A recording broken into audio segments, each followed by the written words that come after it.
So hello guys, तो आज है करेंगे कुछ मेंस लेवल के एरर डिटेक्शन। क्योंकि भाई मेंस लेवल और प्री इंग्लिश का ये होता नहीं है, बस कंबाइन करके और लेवल ये होता है। तो अब मेंस तो ज़्यादा टाइम है नहीं, इसलिए हम लोग को प्रैक्टिस करना ही पड़ेगा। तो चलिए स्टार्ट करते हैं।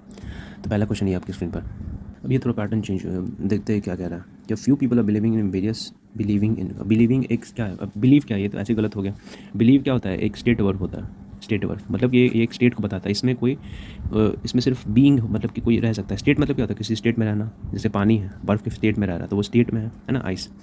तो उसी तरह स्टेट वर्ब है। तो बिलीव का बिलीविंग होने सकता है, तो पहले ये गलत हो गया बिलीविंग। तो इसमें क्या होना चाहिए, वैसे मैं स्टेट वर्ब का एक अलग से वीडियो लेकर आऊँगा, आप उसमें समझ लीजिएगा। तो उसके बाद फिर कह रहा है कि state verb forms position and irrational practices more frequently these days that was observe during previous generations.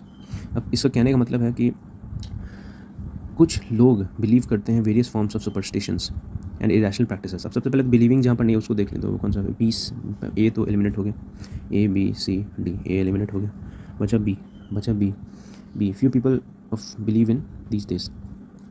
अब यहाँ पर देखें, एक होता है अ फ्यू। मैंने रूल्स ऑफ ग्रामर में बताया हुआ है, अगर आप लोगों ने देखा हुआ है तो प्लीज़ जाकर देख लीजिए, या फिर मैं डिस्क्रिप्शन में उसका लिंक दे दूँगा। तो अ फ्यू और फ्यू, अ फ्यू और फ्यू। अ फ्यू मीन्स होता है ऑलमोस्ट नो, ना के बराबर।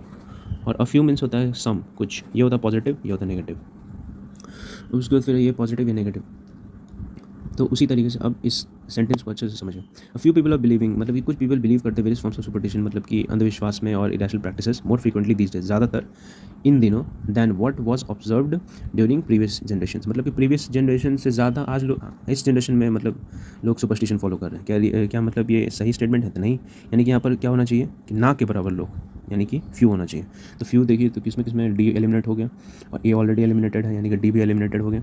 तो बचा बी और सी। अब फ्यू पीपल डू नॉट। अब देखिए फ्यू ऑलरेडी इसका मीनिंग नो होता है, ये खुद में नेगेटिव है, तो फिर नो नॉट का क्यों ज़रूरत है कि नहीं? तो it means B is the right answer. Next question कह रहा है कि I am reading half of the training manual before the team briefing begins. अब ये तो सिंपल बच्चा वाला चीज़ है कि I am reading half of the training manual before. अब ब्रीफिंग करने से पहले मैं हाफ ट्रेनिंग, आई एम वो भी प्रेजेंट में, आई am reading half of the training manual नहीं, आई हैव रेड मतलब कि मैं रीड कर चुका था, आधा ही क्या था लेकिन कर चुका था, यानी क्या होना चाहिए, बी इज आंसर होना चाहिए। नेक्स्ट क्वेश्चन कह रहा है कि after recovering from illness he felt peaceful and more incline towards spiritual practices. And more inclined तो होने सकता है, इंक्लाइंड होना चाहिए, ये V3 फॉर्म होगा इंक्लाइंड। तो सबसे पहले तो ये गलत हो गया, तो जहाँ पर इंक्लाइंड इसको हटा दीजिए, यानी कि सी और डी में से कोई एक आंसर होगा, सी और डी। समझ में आ गया? उसके बाद फिर he felt peaceful after recovering, मतलब रिकवरी के बाद, तो ही फेल्ट मोर, तो he would feel peaceful and more inclined. तो ये वुड फील तो हो नहीं सकता, ये फ्यूचर का तो बात हो नहीं रहा, इट मीन्स यहाँ पर क्या हो जाएगा, C is the correct answer, D नहीं। नेक्स्ट क्वेश्चन देखिए अब क्या कह रहा है कि despite feeling ill during the final round of the debate the student delivered her arguments with remarkable clarity and composure. अब क्या कह रहा है कि डिस्पाइट फीलिंग इल, आप सबसे पहले देखिए, इल, सिक, अनवेल, ये सब क्या है, ये सब स्टेट है, स्टेटिव वर्ब, एक सिचुएशन है, ना कि कोई फील करने वाली, ना कि कोई फीलिंग है, ना कि कोई एब्स्ट्रैक्ट नाउन है, भाववाचक संज्ञा नहीं है ये स्टेट वर्ब्स हैं, मतलब कि एक सिचुएशन है। तो इसमें तो सबसे पहले तो फीलिंग होगा नहीं, तो हटा ही दीजिए। तो इसको फिर डिस्पाइट बीइंग मतलब हो सकता है कोई सिचुएशन में, है ना। तो despite being sick during the final बिल्कुल सही है, पहला वाला सिक में रहेगा। बी में भी अनवेल मतलब वही होता है, तो बिल्कुल सही। तीसरा अनहेल्दी। अब अनहेल्दी क्या होता है, वो सिचुएशन नहीं होता है, वो क्या होता है, फीलिंग होता है। तो इट मीन्स सी क्या हो जाएगा, गलत हो जाएगा, यानी कि A B is the correct answer. Next question कह रहा है कि she was likely book the earliest available flight to New York to ensure she arrives in time for her visa interview scheduled at 8 AM। कह रहा है कि उसने वो मतलब बुक कर लेगी अर्लीस्ट अवेलेबल फ्लाइट बुक कर लेगी न्यूयॉर्क के लिए, तो इंश्योर, ताकि वो इंश्योर हो सके कि वो सही टाइम में पहुंच सके for visa interview schedule at 8 AM, 8 पे कल पहुंच पाए। यानी कि यहाँ पर कह रहा है कि पॉसिबिलिटी है, मतलब कि फ्यूचर में पहुँच पाए, कल का बात हो रहा है। तो यहाँ पर सिंपल सी बात है, पॉसिबिलिटी हो रहा है। तो विल क्या होता है, फ्यूचर का बात करता है, यानी कि हम लोग फिक्स तो नहीं है, पॉसिबल चीज़ को बताता है, पॉसिबिलिटी को बताता है। एक तो ये हो गया। और लाइकली क्या होता है, ये भी पॉसिबिलिटी को बताता है। तो अब विल और लाइकली दोनों जब एक ही चीज़ को बताता है, तो फिर ये दोनों तो एक साथ क्यों यूज़ करना बेकार में। तो ये क्या हो जाएगा, सुपरफ्लुअस हो जाएगा।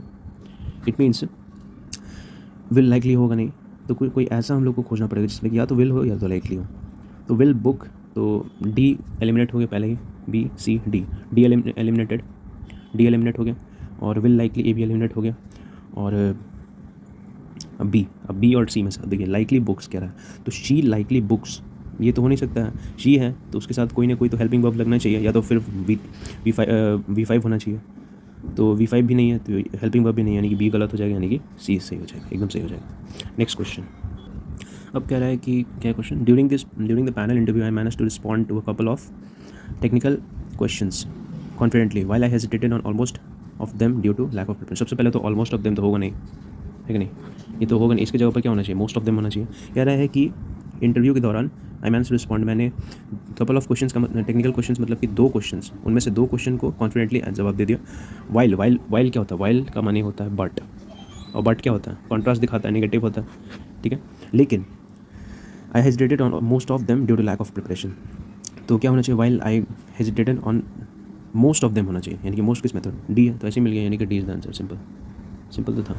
नेक्स्ट क्वेश्चन, अब आता है थोड़ा सा नेक्स्ट डिफरेंट टाइप का, डिफरेंट पैटर्न का क्वेश्चन, ठीक है। अब कह रहा है अब इसमें डिस्कशन करना, तो ऑल्दो द नेगोशिएशन तो होगा नहीं, तो यानी कि ए में होगा एरर, ए गलत हो जाएगा। अब ए वाले ऑप्शन में देख लीजिए, तो ए और ई, या तो ए होगा या तो ई, तो बी और सी में डायरेक्टली हम लोग देखेंगे। मीन्स में इतना हम लोग को समय बर्बाद नहीं करना है, ठीक है, तो हम लोग को पढ़ते दिमाग हम लोग का ब्लैंक हो जाता है, तो इसीलिए स्मार्ट अप्रोच, स्मार्टली देखना है, तो ए और ई को, बी और सी को सिर्फ देखना है, तो बी में देखिए, recent diplomatic efforts combined with mutual concern and growing international pressure have bought both parties close to peace, but both parties close to signing. अब देखिए यहाँ पर क्या होना चाहिए, बी एकदम सही है, सी गलत हो जाएगा, यानी कि A C is the answer. Close to signing होना चाहिए, साइन जो होता है वो नॉन फाइनाइट होता है, नॉन फाइनाइट वर्ब होता है, यानी कि यहाँ पर क्या हो जाएगा, साइनिंग हो जाएगा। नॉन फाइनाइट वर्ब जो होता है इसका मैं अलग से एक वीडियो लेकर आऊँगा, उसमें आप लोग समझ लीजिएगा, ठीक है। चलिए नेक्स्ट क्वेश्चन, कह रहा है कि by the time the rescue team arrived at the remote village the flood waters already receded, मतलब कि जब रेस्क्यू टीम पहुंचने से पहले ही फ्लड वाटर रिसीडेड कर चुकी थी, यानी कि पास्ट ऑफ पास्ट का बात हो रहा है। पास्ट ऑफ पास्ट मतलब क्या होता है, पास्ट परफेक्ट, अभी मैंने बताया था, पास्ट परफेक्ट यानी कि क्या आना चाहिए, flood waters had already receded, यानी कि ए में फॉल्ट है। अब ए किस में, तो पहला यानी कि ए सी और ई को देखेंगे, यानी कि सी और डी में कोई गड़बड़ है, तो सी और डी में देखते हैं, नहीं बी सी डी तीनों को देखना पड़ेगा। उसके फिर फ्लड वाटर्स, नहीं सॉरी ए में नहीं है, सॉरी बी में गड़बड़ है, तो बी में गड़बड़ है तो कौन सा है लास्ट, तो या तो ए हो गया तो डी होगा, तो ए में कोई गड़बड़ नहीं है तो बी डी हो गया, यानी कि आंसर सिंपल।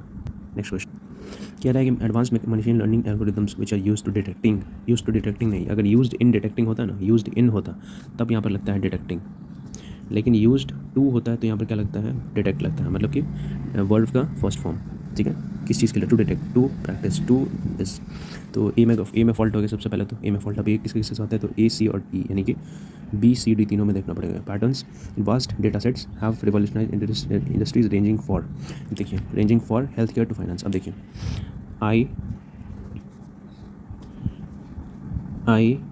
जैसे कि लिखा हुआ यस्टरडे, ठीक है, I went from MP to Bihar, ठीक है, ये सही है, या फिर yesterday I went for MP to Bihar, ये सही है, बताइए कौन सा सही है, ये गलत है, ये सही है, क्योंकि फ्रॉम और टू जो होता है वो क्या, फ्रॉम क्या होता है, फ्रॉम बताता है ओरिजिन, स्टार्टिंग पॉइंट, टू बताता है एंड पॉइंट कहाँ पर, लेकिन फॉर जो होता है वो रीज़न बताता है, किसके लिए, कारण, रीज़न, फॉर, तो यहाँ पर फॉर आ नहीं सकता, इट मीन्स क्या हो जाएगा, A and B is the right answer.